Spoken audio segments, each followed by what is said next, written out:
Sheet, train যে কখন আসবে দেরি তো আর একদম সহ্য হচ্ছে না। দোস্ত জিনিসটা কিরাম রে, সে 3 ঘন্টা ধরে রেলওয়ে স্টেশনে দাঁড়ায় আছে, পা তো ব্যথা হয়ে যাচ্ছে। ওরে আসলেই দেখতে পারবি, ওই শুধু অস্ট্রেলিয়া থেকে আমার জন্য এসছে রে, আমার জন্য, এই ছেলের জন্য আসছে। জিনিস একটা পটিয়েছি, আসলেই দেখতে পাবি, মনে হবে যেন আকাশ থেকে চাঁদ নেমে আসছে রে দোস্ত, আকাশ থেকে চাঁদ নেমে আসছে। আমার তো দেরি সহ্য হচ্ছে না। এই দোস্ত, ওই ট্রেনের তেল টেল পুরোই যায়নি তো? হাস, ট্রেনে কখনো তেল ফুরায় নাকি? তা আসতে তো দেরি হচ্ছে কেন?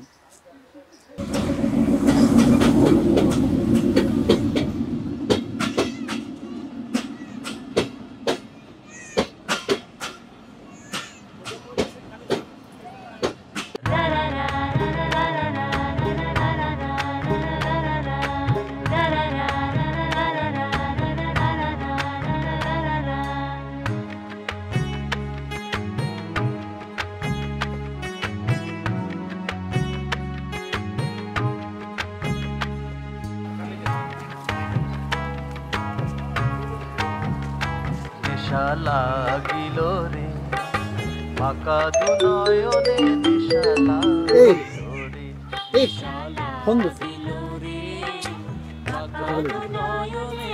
হ্যালো সোনা, তুমি কই?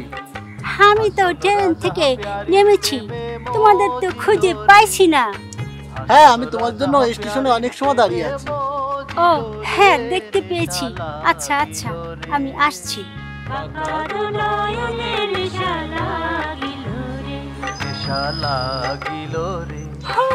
তুমি সাগর? হ্যাঁ আন্টি, আমি সাগর। কিন্তু জেরিন কোথায়? জেরিন আসেনি? কি বলছো বেবি? আমি তো জেরিন, আমাকে চিনতে পারছো না? আপনি জেরিন মানে আপনি জেরিনের আম্মু না? নো নো, কি করছেন আপনি?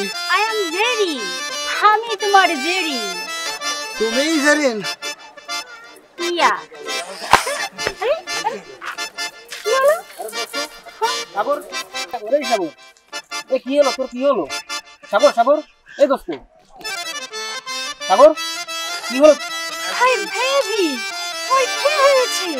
তুমি কি অসুস্থ? আরে আন্টি, আমি সাগর না, আমি সাগরের ছোট ভাই। এই দোস্ত তুই আয়। হেই বেবি, তুমি কোথায় যাচ্ছ? আমাকে নিয়ে যাও, আমাকে একা রেখে কোথায় যাচ্ছ? আন্টি আন্টি, আপনি এদিকে দাঁড়ান, আমি ডাকে নিয়ে আসতেছি। ওকে, আমি এখন কি করি? আমি তো ওর বাড়ি চিনি না। যেভাবে হোক ওর বাড়ি আমাকে খুঁজে বের করতেই হবে, করতেই হবে।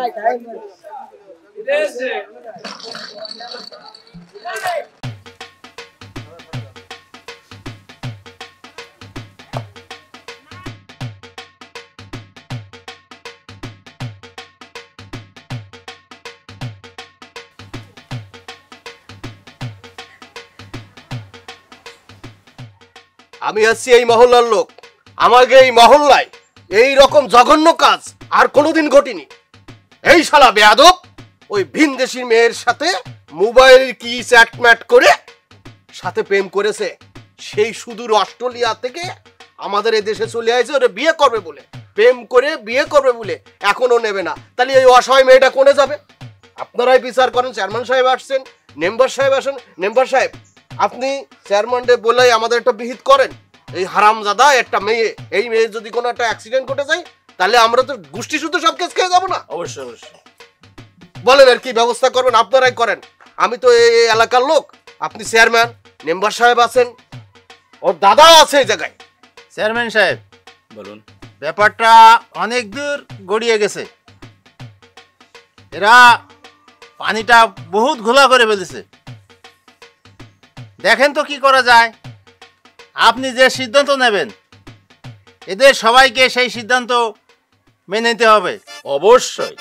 সাগর, তুমি কি ওনার সঙ্গে মোবাইলে কথা বলতে? তুমি ওনাকে আসতে বলেছো, বিয়ের প্রলোভন দেখিয়েছো। এই তাহলে বিয়ে করতে সমস্যা কি? চেয়ারম্যান সাহেব, বিয়ে তো করতে চাইছিলাম, তো আমি তো বুঝতে পারিনি যে এনার এত বয়স। এ তো আমার দাদির বয়সী চেয়ারম্যান সাহেব। তোমারে চড়াইয়ে দাঁত ফেলে দিবানি, বদমাইশ কোথাকার। সেই বিদেশের তুই কথা বলে নিয়ে আইসিস, এখন বিয়ে করবে না, তোকেই বিয়ে করতে হবে। মোবাইলে যখন কথা বলেছিস তখন কি, তখন দেখতে পারো নি? বয়স কত? তুমি এখন বলতেছো বয়স বেশি। এখনই তোর বিয়ে করা লাগবে শুভ, এখনই ওর বিয়ে করা লাগবে। হ্যাঁ হ্যাঁ, তাই করেন, আমাকে এক্ষুনি বিয়ে হোক। আসলে চেয়ারম্যান সাহেব, আমি বুঝতে পারিনি, যখন কথা বলেছি তখন উনি ফিল্টার মেরে কথা বলেছে।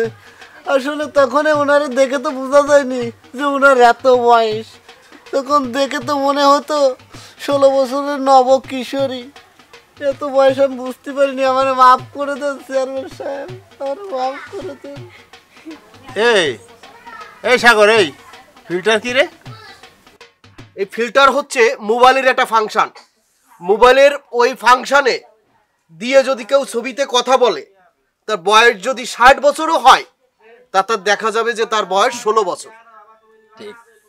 এখন ওই ফাংশনের কারণে ওনাকে ওই দূর থেকে যখন মোবাইলে দেখা হবে, যদি ও কালো হয় তা দেখা যাবে খুব ফর্সা সুন্দরী, অল্প বয়স দেখাবে। আরে ও এত বোঝে, একটা অস্ট্রেলিয়ার মেয়ের সাথে প্রেম করেছে বাংলাদেশ থেকে, তো এইটা বোঝে না যে ওই মেয়েটা ফিল্টারিং এ দিয়ে আমাদের সাথে কথা বলতেছে। চেয়ারম্যান সাহেব, আমার কথা রাগ করেন না, বিষয়টা হচ্ছে যে ও কিন্তু মোবাইলে ওই ফিল্টার দিয়ে কথা বলতো মেয়ে, এটাও সত্যি।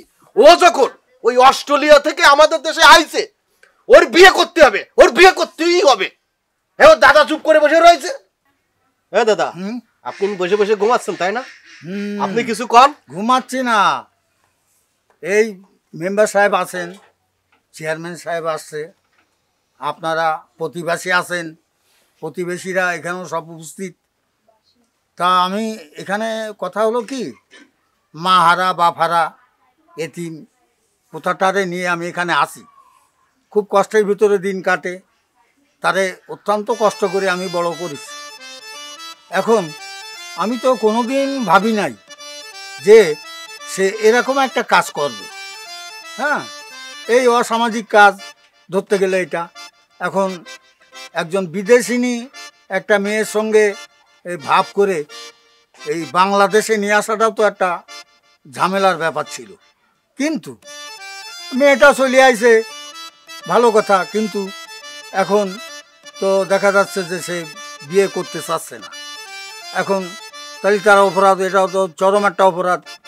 একজনের সঙ্গে মানে একজনকে ডেকে এনে তার সঙ্গে বিয়ে করা, তারপরে যে করবে না, এটা তো ভালো কথা না।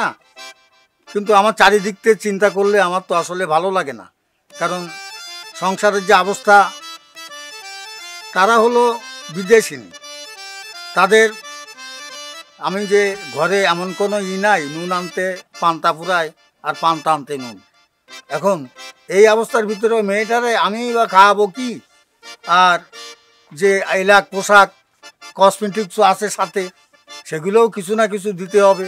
এগুলো দিব কোথার থেকে? আমি সে সমর্থ তো আর আমার নেই।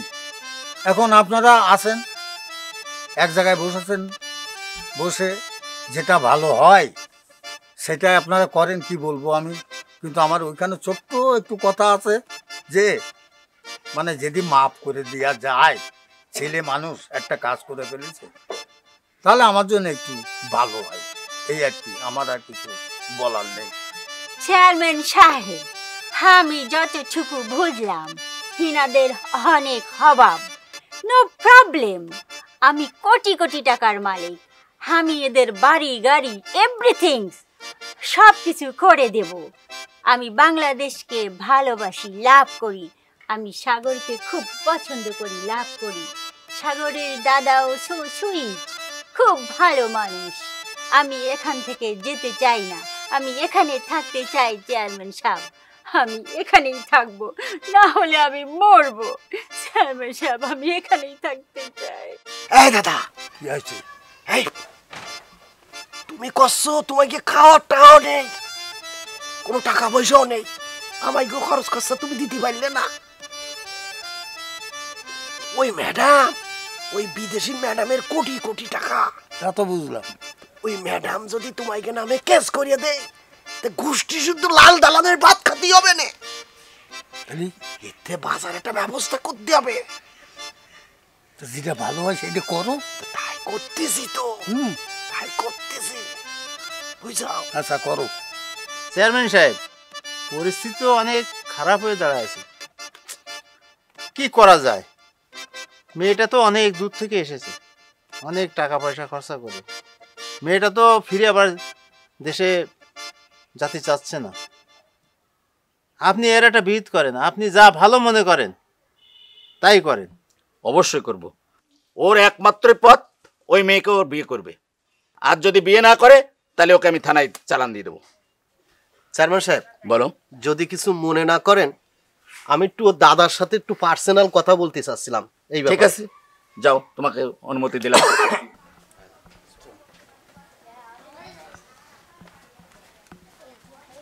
আপনারা এই যে একটা কাজ করেন, এই মহল্লার সব ট্যাকেল দিতে যেয়ে আমার খুব কষ্ট হয়ে যায়।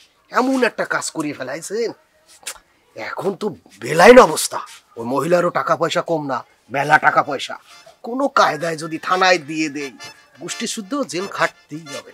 তা আমি একটা কথা বলি। বলো দি। বেকায়দা যখন হয়ে গেছে, তুমিই বলো দি দেখি, যে ওই ওই মেয়েটার সঙ্গে ওই ছেলে কোনোদিন খাটে? আরে না না, খাটে না, সেটা বুঝেছি। তার একটা ব্যবস্থার জন্যই তোমার আলাদাভাবে ডেকে নিয়ে আসলাম। তা বলো। আমি কি জন্যই যে তোমার ডেকে নিয়ে আসলাম সে কথাটা তুমি শুনবো না? তো বলো দেখি, বলো কি। শোনো, আসলে ওই সাগরের সাথে ওর মেয়ে যায় না, ঠিক আছে? ঠিক কথা বলো। আবার ওই মেয়ে এক দেশের থেকে আরেক দেশে চলে আইছে। চেয়ারম্যানও তোমার পরে অসন্তুষ্ট, মেম্বারও অসন্তুষ্ট। এখন আমি ছাড়া তোমাকে আর কোনো উপায় নেই। এই মহল্লায় এরাম এরাম অপকর্ম আপনারা একটা করবেন, আর সব জ্বালা আমার ঘাড়ে এসে পড়বে। শোনেন, আমি যা কই সেটাই শোনেন, তা নাহলে বাঁচার কোনো উপায় নেই। ওই মেয়ের কিন্তু অনেক টাকা পয়সা আছে। আপনার তো বউ নেই, তাই না? এটা আমরা সবাই জানি। আপনার বয়স এখনো আছে, এখন খারাপ বয়স না আপনার। এই দাড়ি টাড়ি কাটে করলেই আপনার একেবারে সোনার মতো দেখা যায়। কিন্তু আপনারও বউ নেই। আপনি এক কাজ করতে পারেন, ওই বিদেশি মহিলারে আপনি বিয়ে করতে পারেন। কি এ ব্যাপারে কি আপনি রাজি আছেন? আরে তা তো নাই বুঝলাম, কিন্তু মহিলা কি আবার রাজি হবে না? মহিলা রাজি হবে না। মহিলা ওই জায়গায় বললো না, আমি সেটা খেয়াল করেছি, যে সাগর সুইট আর সাগরের দাদাও সুইট, এরকম একটা কথা বললো না? ওই সুইট মানে সাগরের দাদাও যেমন, সাগরও তেমন। মানে এর যে কোনো একটার সাথে ওই মহিলা, তুমি তো ইংরেজি কথা বেশি একটা বোঝো না, ওই ইংরেজিতেই কয়েছে যে কোনো একটা হলেই হবে। আর আমি যে কোনো কায়দায় প্যাচ গোস করে ওয়াই দেওয়ানি। কিন্তু শোনেন, খরচা আছে। ওই চেয়ারম্যান অনেক ছেলে ফেলে নিয়ে ঘরে, আমারও কিছু লোকজন ম্যানেজ করতে হয়। এই আজকে কামাই জামাই করে বাড়ি রয়েছে। আর ওই মহিলার তো কোটি কোটি টাকা আছে। অন্তে আমার জন্য আলাদা 50,000 টাকা সাইড করে রাখবো। এ কথা আবার কাউরে কোয়া কই আরবা না। কোয়া কই হলে তারা শুনি, তারাও এসে ওরকম দাবি দাবা করবে না। আচ্ছা, তা তুমি বিয়েতে রাজি আছো? ওই মহিলার বিয়ে করতে চাচ্ছ? তা যখন বিয়ে যদি করলি, যদি সব দিক থেকে বাঁচা যায়, তাহলে তো সব দিক থেকে সমাধান, উভয় সংকট, সব সংকটকারী কোনো ঝামেলা থাকবে না। তোমার এই কাঁচা ঘর আর থাকবেন না। ওর কিন্তু অনেক টাকার মালিক। তোমার এই ঘর বাড়ি ও সবকিছু পরিবেশ পাল্টাই ফেলে দেবেন। আচ্ছা দেখো, কোনো সমস্যা নেই। আমার 50,000 টাকার কথা খেয়াল রেখে তাহলে আমি চেয়ারম্যানে যে এই কথা বললাম, আর ওই মহিলা রাজি হয়ে গেলে কিন্তু আজকে রাত্রি বিয়ে। আচ্ছা আচ্ছা তাহলে চলো চলো চলো।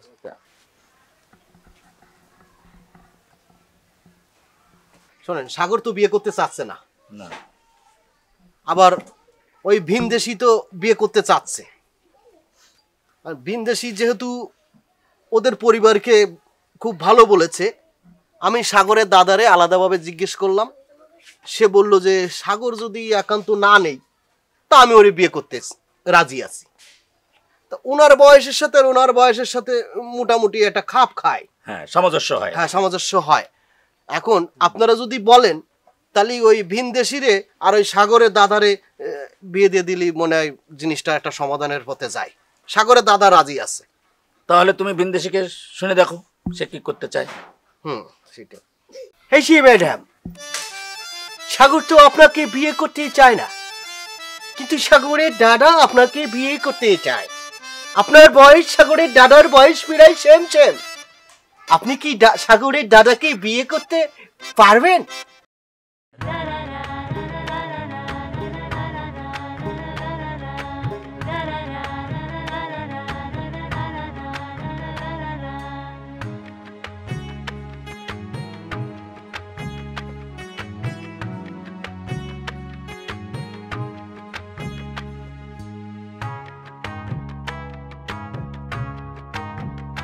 নেশা লাগিল রে মেম্বার সাহেব, পাকা শুভ। নয়নে নেশা তাহলে আমার তো একটু জরুরি কাজ আছে, তোমরা এর বিয়ের ব্যবস্থা করে ফেলো, তোমাদের দায়িত্ব দিয়ে গেলাম, ঠিক আছে?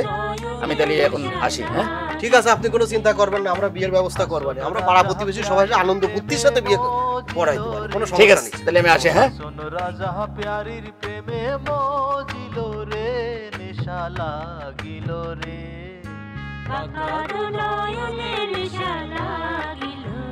নেশা লাগিল রে পাকা দু নয়নে নেশা লাগিল রে নেশা লাগিল রে পাকা দু নয়নে নেশা লাগিল রে হাসন রাজা প্যারির প্রেমে মজিল রে হাসন রাজা প্যারির প্রেমে মজিল রে নেশা লাগিল রে